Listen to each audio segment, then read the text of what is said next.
And hello again, everyone. This is the next part of History 231, Ancient Mediterranean World, Section 20, Diocletian, Constantine, and the Rise of Christianity. And we left off last time having talked a bit about Jesus. Now, again, we have to keep in mind that Jesus is both a historical figure and a theological figure, and also that there's a lot of stuff about him that comes from before his death and then after his death. And one of the interesting things, of course, is that a lot of the celebration and discussion of Jesus deals with after his death, and we need to as well look at before. So we've been talking about before his death, and of course one of the reasons I'm so very fond of the guy is that he's such a marvelous teacher, and he spreads his ideas through pedagogical techniques that all teachers should pay attention to, because they're very, very effective and they work extremely well.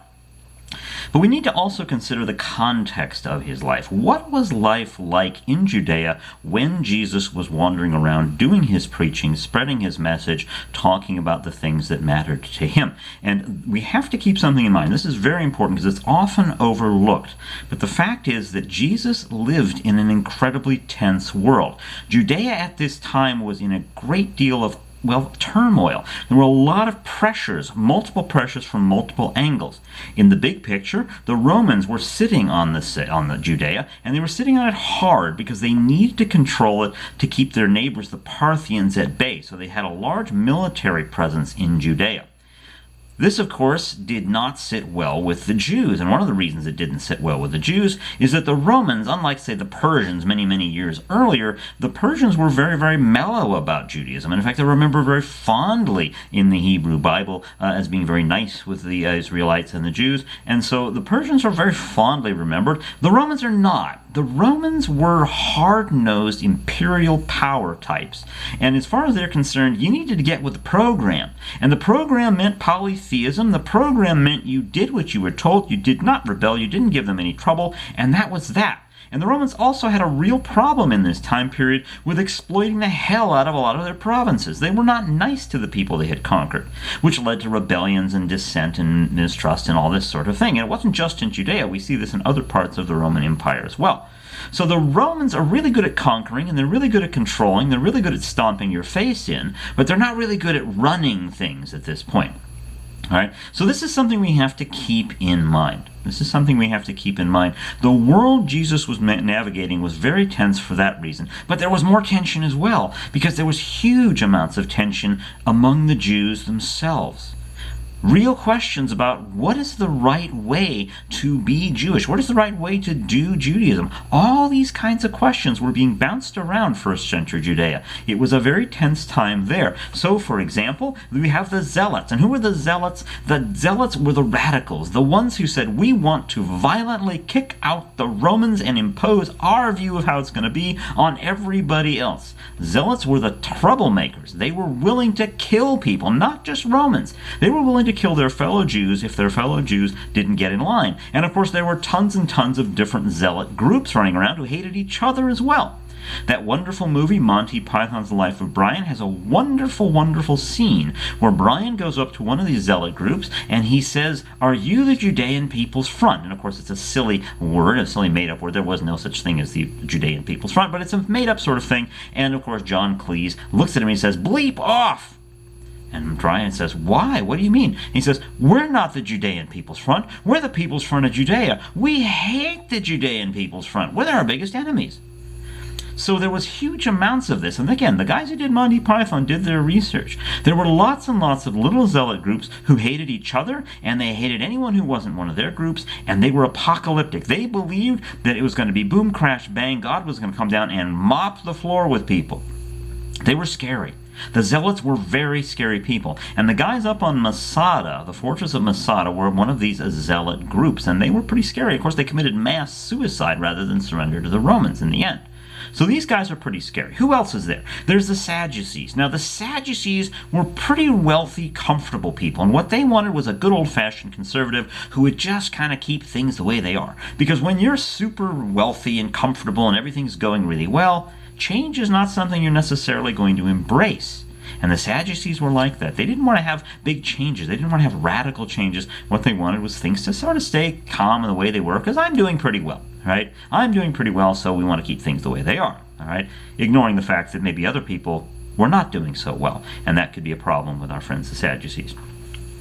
The Pharisees said, listen, the most important thing is obedience to Jewish law. They were more interested in spiritual kinds of things. They were more interested in what does God want, not what is life like here so much as what is life like under God's control. And if God wants you to follow Jewish law, we should all follow Jewish law. And the Pharisees are going to be pushing these ideas here. And of course, the Essenes were basically, well, they were out in the countryside. They were just sort of saying, this is crazy, we're out of here. All right, so we see those groups as well. And a lot of the Dead Sea Scrolls come from one of those groups of the Essenes here. So we have these different Jewish groups that are active at this time. And again, it's a very, very tense environment. Now, what Jesus is talking about is he's starting to talk about some rather revolutionary ideas. There's a new law. There's a new relationship we need to have with God. Love your neighbor, right? Everyone can join. They were very, very mellow. The earliest followers of Jesus, and I'm not going to say they were Christians because that doesn't happen till later, but the earliest Jewish followers of Jesus were like, everyone is welcome. Let's be reasonable. Let's be nice. And he's teaching to Jewish people. And this is an important thing to keep in mind. He starts with his fellow Jews.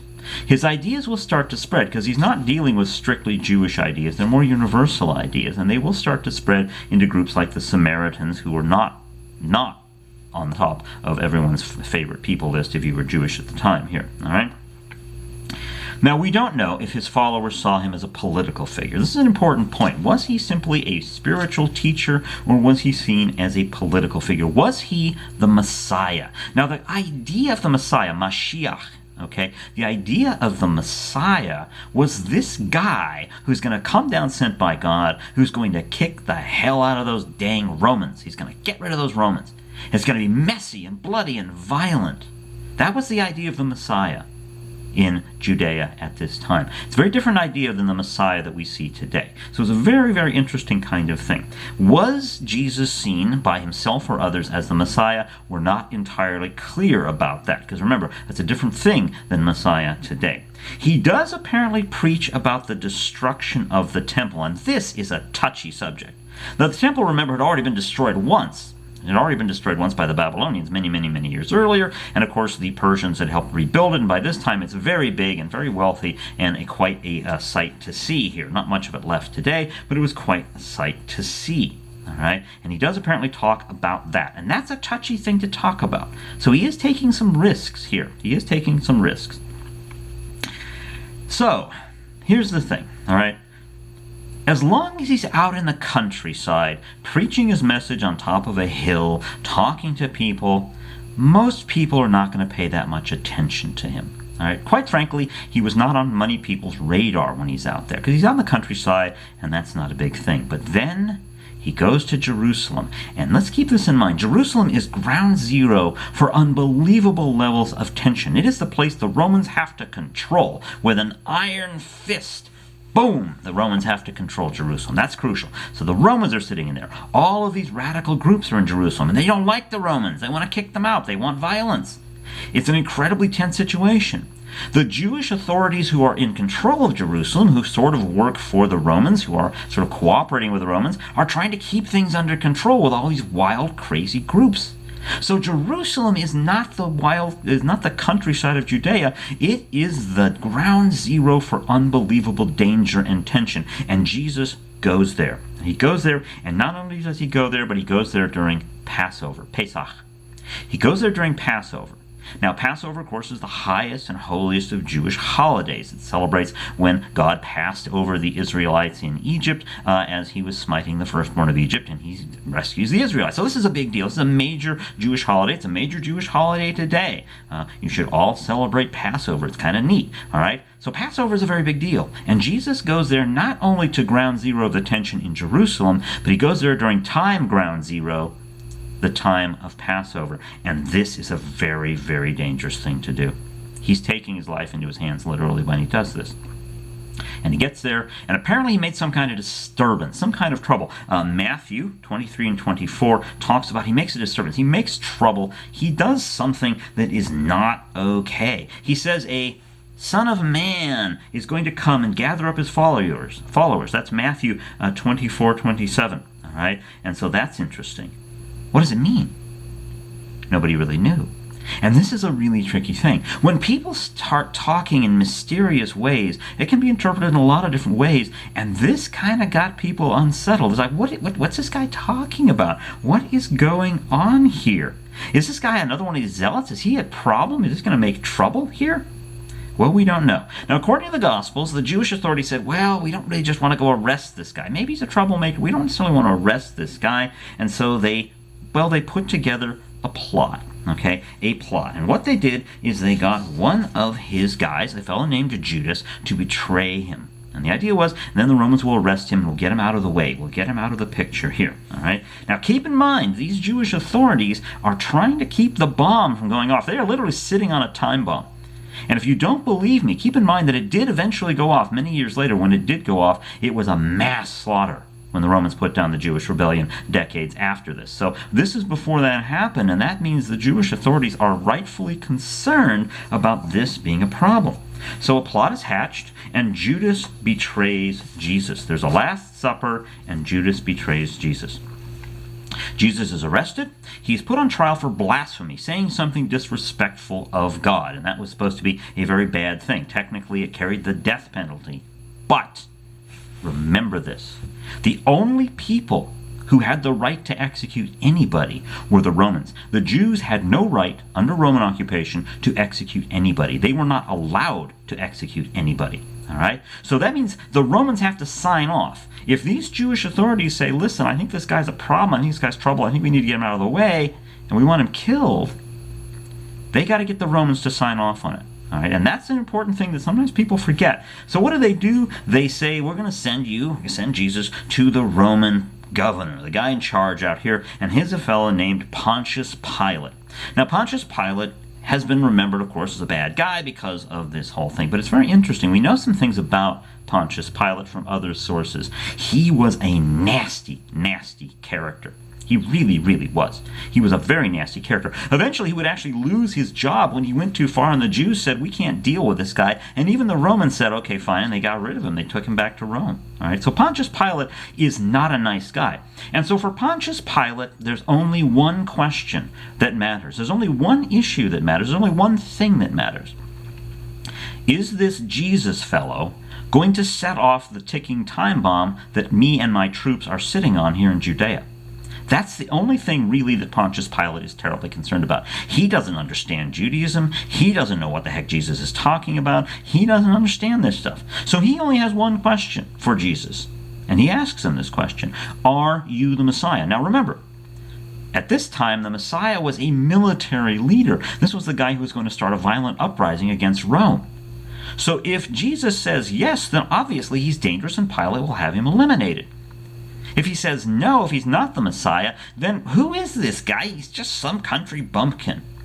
So chances are what Pilate is thinking is like, okay, I'll find out if this guy thinks he's the Messiah, if this guy's going to be a problem, in which case if he is, I'll kill him. If he's not, what the heck do I care? Why are you bothering me with this?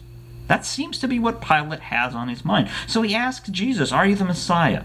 Now this is interesting, because you got to know Jesus is a smart guy. He must have known that the answer that will save his life is to say, no, I'm not. And the answer that will definitely get him killed is, yes, I am. So what does he say? He says, you have said so. And you can imagine what Pilate was thinking. What? This is a simple question, dude. This is not a complicated question. It's a yes or no question. Are you the Messiah or are you not the Messiah? Yes or no, which is it gonna be? And Jesus doesn't give him a straight answer. And now, according to the Gospels, Pilate says, okay, this guy's obviously just a nut. All right, fine. I don't think he's a problem. Right? I don't think he's a problem. But the Jewish authorities, and of course this mob, talks about a mob, Jewish mob, says we think he's a problem. We think he's a problem. They start agitating to have him executed. According to the Gospels, they start agitating to have him executed. Now, Pilate, remember, is not a nice man. As far as Pilate is concerned, one more dude nailed to a cross is about as interesting as whether or not he stepped on a bug this morning. He doesn't care. He's a nasty character, and he doesn't really care. So, okay, fine, I'll appease the mob, I'll nail him up, and he does. So he has Jesus crucified. He has Jesus crucified. Now, this is an important thing for us to think about, because this has impacted history for a very long time, and not in a good way. So I want you to think about this for a moment, all right? Think about this for a moment. Ever since this happened, there has been a branch, a side of Christianity, people who call themselves Christians, who have said, why did Jesus get killed? It was because of the Jews. There are people out there today who say this, that Jesus was murdered, he was killed by the Romans because of the Jews. And they have used this to persecute and mistreat and hate Jews ever since. This has been a major cause of anti-Semitism throughout history. And this is not just we don't like Jews, it was sometimes let's kill Jews. The simple fact is, the environment that could even lead up to the Holocaust does come from this attitude that the Jews are not Christians and the Jews are somehow responsible for the death of Jesus. So let's think about this for a moment. There's a couple of interesting things to think about. We can date reasonably well the order of the Gospels. Which one came first, which one came second, all those 4 Gospels, and we can date them. And it's very interesting. The earliest Gospel doesn't talk much about the Jewish culpability, the Jewish group, the Jewish crowd's responsibility to this, but the latest of them, the Gospel of John, does. So in other words, the Gospels, as they get later, get more anti-Semitic. That's interesting. That's telling us something. We should pay attention to that. But there's something else we need to think about here. Something else really, really important here. All right? According to Christian belief, as far as I know, this is true of pretty much all Christians, the basic idea of Christianity is your relationship as a Christian with God is your relationship with God, not a group relationship with God. All right? Christ dies for your sins. All right? You are responsible for your sins. You're not responsible for other people's sins, just yours. Remember what Ezekiel said? The prophet Ezekiel, brilliant guy, right? Brilliant guy. What does he say? God has changed the rules. You are no longer judged for the sin of your parents. Now that's interesting, because what it means is that if you want to be a Christian, you're going to basically have to acknowledge as a basic part of your theology that, guess what? You are responsible for your sins, not the sins of other people. And if you follow the theology given in Ezekiel, which is part of the Christian Bible too, that means you're not responsible for other people's sins either. Which means that even if the Jewish authorities in Jerusalem all those many years ago were dirty, rotten scoundrels who killed poor Jesus, that doesn't mean any other Jew ever in the history of the world is in any way responsible for this. And to persecute Jews, to be anti-Semitic on the basis of Jesus being executed, even if some Jews were involved, complicit at the time, is completely un-Christian. It violates the basic tenets of Christianity. That's an important thing to keep in mind here. It's an important thing to keep in mind. It is profoundly un-Christian by the basic tenets of Christianity to blame the Jews for the death of Jesus. And I emphasize this because the sad truth is that Christians have not always done well by their Jewish neighbors. They have not always behaved well by their Jewish neighbors. And we all need to keep in mind that it is not the fault of anyone living today what happened 2,000 years ago to Jesus. And keep one other important thing in mind, and this is really important. What happens if Jesus is not executed? What happens if he's not crucified? There is no Christianity without Jesus being crucified. Without the sacrifice of Jesus, Christianity's entire theology implodes and disintegrates. If Jesus had died 50 years later in the old folks' home of Judea, nobody would have remembered him. There would have been no Christianity today. So if you're a Christian today, and you like being a Christian today, and you like Christianity, you need for Jesus to have been crucified. I'm sorry, it's very unpleasant, yes, but it is true. It's a basic thing, because remember, without the crucifixion, there cannot be the resurrection, and the resurrection is the big deal in Christianity. This is why Easter is such a big deal today. So to run around and be anti-Semitic about the crucifixion of Jesus is not only un-Christian, it is actually opposed to the very basic idea of Christianity itself. It doesn't work if he's not crucified. And that's something we all need to keep in mind.